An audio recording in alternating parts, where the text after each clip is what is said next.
on the Vulfpeck record. It's just the opening track, Sauna. Okay. Yeah. Joe Dart is playing that miniature childlike P bass with I think foam, and he's doing like these like little sort of mutes. Oh yeah. It's just like the fattest bass sound ever. I was obsessed with the tone on the bass. Wolf. Yeah.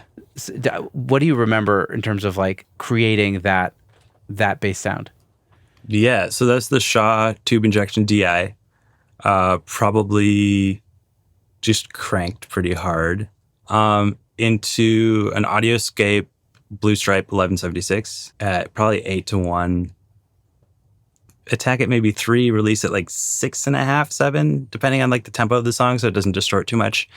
And probably doing like 10 or 15 dB compression at times, because that it just like, whoa, that particular box has so much gain on the input, it's ridiculous. So it's tough to control. It's very like, it's like, oops.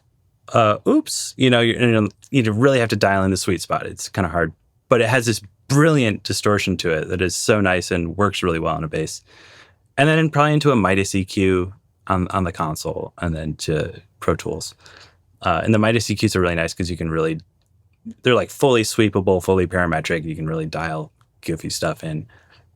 But yeah, I think I was just like hitting it pretty hard with the 1176, and I looked over at one point and was like, oh wow, like, you know, it's like still less aggressive than what Jack's gonna do. Right.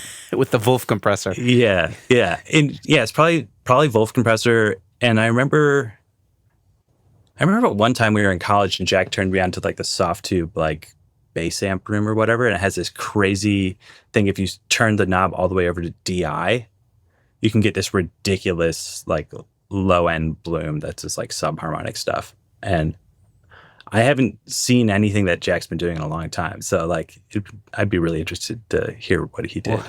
Well, been trying to reach out to Jack Stratton for years. So if we could ever get him on the show. That's awesome. I have like a theory that short scale basses are better than long scale bass. I'm sort of in that zone right now. So yeah. I was really into the sound of the bass specifically on that record. I mean the whole record, but that specifically the bass on that song on the record, I was just like, damn, this is just like the coolest sounding bass tone. Oh, it's ridiculous. And I'm amazed that you got that many dB of reduction before Jack compressed it more. That's crazy to me.